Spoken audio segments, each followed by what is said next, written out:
Good morning बच्चों। आज अपन जानते हैं मूविंग कॉइल गैल्वेनोमीटर। एक्चुअली ये मूविंग कॉइल गैल्वेनोमीटर जो है मैग्नेटिक इफेक्ट्स ऑफ करंट का लास्ट टॉपिक है। ठीक है, इसमें आपको जैसे साइक्लोट्रॉन वाला एक था, वो साइक्लोट्रॉन जो है ना इस बार यहाँ से रिमूव कर दिया गया है सिलेबस से सीबीएसई के थ्रू। तो अपन को एक टॉपिक ये इम्पोर्टेंट बन जाता है अब यहाँ पे मूविंग कॉइल गैल्वेनोमीटर। इसको बिल्कुल आप लोग अच्छे से लर्न कर लेंगे। ठीक है, देखिए समझिए इसको। इसमें कहता है प्रिंसिपल फर्स्ट नंबर में मूविंग कॉइल गैल्वेनोमीटर एक्चुअल में होता क्या है। तो मूविंग कॉइल गैल्वेनोमीटर होता है कि जैसे किसी सर्किट के अंदर अगर अपन करंट को इंड्यूस कराते हैं, ठीक है, या करंट के डिटेक्शंस या पोटेंशियल डिफरेंस के डिटेक्शंस को ये इंट्रोड्यूस करने का काम करता है मेनली। तो इसका प्रिंसिपल क्या होता है वो देखिए। तो कहता है it's working is based on the fact that when a current carrying coil is placed in a magnetic field it experience a torque. तो इसमें ये टॉर्क का मेन रूप से इसमें फंक्शन होता है। ठीक है, तो इसमें अपन कहते क्या है कि जैसे अपन कोई करंट करेंगे कॉइल को, जैसे रेक्टेंगुलर कॉइल ले लिया, इसका ये फिगर है। इसमें जैसे रेक्टेंगुलर कॉइल अपन पी क्यू आर एस इस तरह से क्रिएट किया और इसको अपन क्या कहते हैं हाई मैग्नेटिक फील्ड जैसे नॉर्थ और साउथ देख रखा है, इसमें अपन इसको प्लेस्ड कर देते हैं। जैसे ही इसको अपन प्लेस्ड करते हैं तो ये क्या करता है, यहाँ पे magnetic field perpendicular to the arms move करेगा। तो इसके कारण क्या होता है कि इस आर्मेचर ऑफ द कॉइल पे जो पी क्यू आर एस है, इस पी क्यू आर एस के ऊपर क्या होता है कि एक इनवर्ट और दूसरा आउटवर्ट, देखो दोनों साइड का पैरेलल है ना। जैसे P Q is parallel to R S या एस आर। तो ये जो पैरेलल है, तो ये पैरेलल आर्म्स के ऊपर दो डायरेक्शन में करंट जा रहे हैं, एक में ऊपर जा रहा है, एक में नीचे आ रहा है, एक में अपवर्ड दूसरे में डाउनवर्ड। तो इसके कारण क्या होता है यहाँ पे कि दो तरह के फोर्स लगते हैं इस आर्मचर पे, इस आर्म्स पे जो पैरेलल आर्म्स हैं। तो जब इस पे पैरेलल आर्म पे दो तरह के फोर्स लगेंगे, एक इनवर्ड लगेगा एक आउटवर्ड लगेगा। इसी फोर्स के कारण ये क्या करता है कि armature of the coil P Q R S ये रोटेट होना स्टार्ट हो जाता है।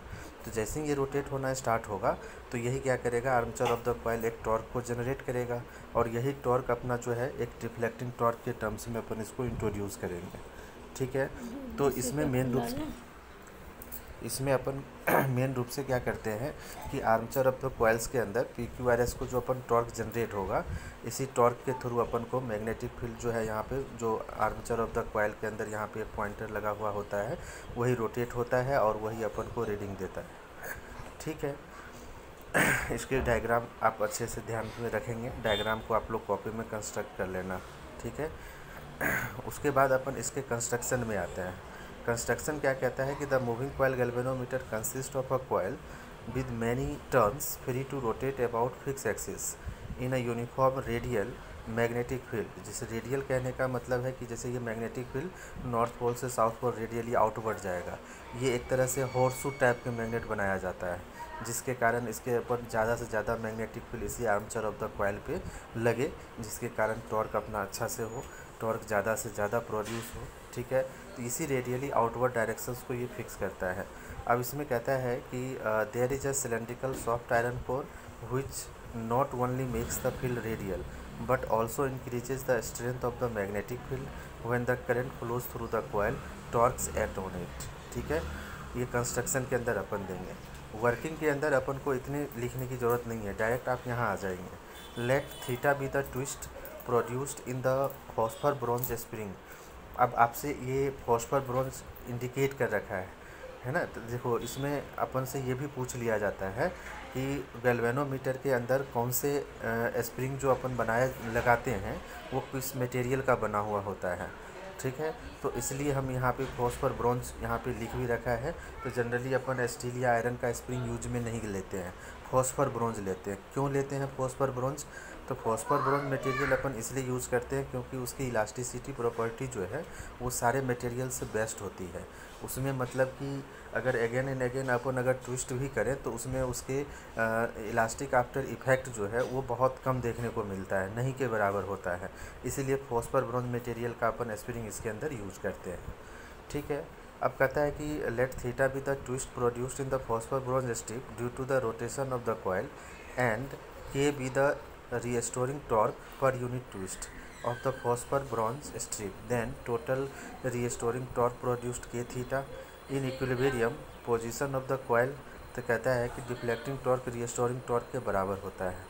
तो डिफ्लेक्टिंग टॉर्क अपना पता ही है NBA, ठीक है, NIBA अपन कहते हैं इसको।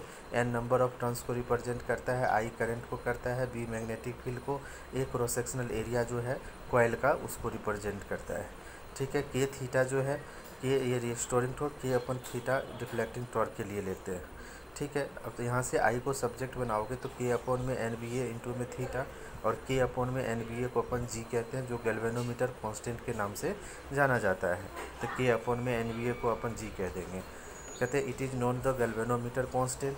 थीटा जो है I का डायरेक्टली प्रोपोर्शनल है, it means deflecting produced in the proportional to the current flowing through the galvanometer. अगर करंट ज़्यादा होगा तो डिफ्लेक्शन एंगल जो है वो भी ज़्यादा होगा, करंट कम होगा तो कम डिफ्लेक्शन शो करेगा, ठीक है। तो इसको ये डायरेक्टली प्रोपोर्शनल का एक कंडीशन बताते हैं, ठीक है। अब यहाँ पे दो तरह के सेंसिटिविटी होते हैं गैल्वेनोमीटर के अंदर, एक होते हैं करंट सेंसिटिविटी और दूसरा होता है वोल्टेज सेंसिटिविटी। करंट सेंसिटिविटी अपन कहते हैं कि the galvanometer is deflection per unit current through it is given by IS is equal to theta upon में I, इसको अपन NBA अपॉन में K कह देंगे।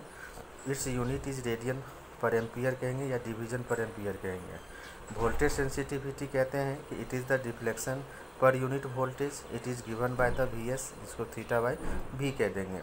इसको NBA अपॉन में K और I अपॉन में V भी इंटू में लिख सकते हैं, ठीक है। अब यहाँ से क्या होता है, voltage sensitivity VS is equal to अपन कहते हैं NBA अपॉन में K, और V को अपन I अपॉन में IR कर दिए। I ऊपर में था ही और V को अपन IR लिखे, तो I से I कैंसिल हो जाएगा, तो NBA अपॉन में KR हो जाएगा, ठीक है। इट्स यूनिट अपन रेडियन पर वोल्टेज या डिवीजन पर वोल्टेज के टर्म्स में लिखेंगे, ठीक है। इस पर बेस्ड एक न्यूमेरिकल भी आपको बताया गया है। इसमें कहता है in order to increase the current sensitivity of moving coil galvanometer by 50% it's resistance is increase so that the new resistance become twice it's initial resistance. By what factor does it voltage sensitivity change. तो अपन को यहाँ पे increase current sensitivity अपन निकाल लेंगे, 50% हो गया तो 150 IS अपॉन में 100 हो गया, ठीक है। अब यहाँ से अपन को तो 3/2 IS हो जाएगा इंटू में R, तो यहाँ पे 2R इसको दिया हुआ है आपको। तो इंटरनल ये इनिशियल जो अपन वोल्टेज सेंसिटिविटी है वो IS अपॉन में R होता है, दोनों को इक्वेट कर दीजिए। यहाँ से अपन को 3/4 VS मिल जाएगा। फिर अपन को इंक्रीज निकालना है, तो VS माइनस V' अपॉन में VS इंटू में 100, ठीक है। तो 1 माइनस 3/4 इंटू में 100, ये 25%, ठीक है। तो ये अपन को बच्चों ध्यान में रखना है न्यूमेरिकल को। अब यहाँ पे गैल्वेनोमीटर का भी कन्वर्जन होता है। गैल्वेनोमीटर का जैसे कन्वर्जन अपन करते हैं अमीटर में, तो इसके लिए सिंपल क्या करोगे आप, गैल्वेनोमीटर के पैरेलल में एक शंट रेजिस्टेंस लगा दोगे। शंट रेजिस्टेंस जनरली क्या करता है कि गैल्वेनोमीटर को प्रोटेक्ट करने का काम करता है। कि जैसे अगर मान लो ओवरलोडिंग का केस हो गया, अचानक ज़्यादा करंट आ गया, तो क्या करेगा, गैल्वेनोमीटर उतना करंट झेल नहीं पाएगा, तो वो क्या करता है शंट रेजिस्टेंस के थ्रू जो है रेस्ट करंट चला जाता है, और रेस्ट करंट गैल्वेनोमीटर जितना झेल पाता है उतना ही इसके पास जाता है, ठीक है। तो ये अपन को कन्वर्जन हो गया। इसका एक सिंपल सा अपन कह देंगे इसके अंदर कि जैसे S is equal to IS upon में I माइनस IG इंटू में G, ठीक है। अब सारे नोटेशंस आपको लिख रखे हैं, इसको ध्यान से एक बार देख लेना है। इस पर आपको एक न्यूमेरिकल भी है, इस न्यूमेरिकल को कर जाना है, डायरेक्ट फार्मूला बेस्ड न्यूमेरिकल है, ठीक है। उसके बाद है conversion of galvanometer into voltmeter. तो जब अपन शंट ये जो रेजिस्टेंस लेते हैं, इसको जब अपन सीरीज में गैल्वेनोमीटर के अटैच कर देते हैं, तो यही अपना वोल्टमीटर में कन्वर्जन हो जाता है इसका, और इसको अपन R is equal to V upon में IG माइनस के G कहते हैं। यही फार्मूला से अपन रेजिस्टेंस की वैल्यू को फाइंड आउट कर लेंगे, ठीक है बच्चों। इसको एक बार अच्छे से आप लोग कर जाना, कॉपी में नोट डाउन कर जाना। ये बहुत ही इम्पोर्टेंट टॉपिक है इस सेशन का, ठीक है, इस चैप्टर का, ठीक है, ध्यान रखना है इसको। इसमें अगर कोई क्वेरी आएगा तो आप लाइव क्लास में इससे पूछ लेना मेरे से।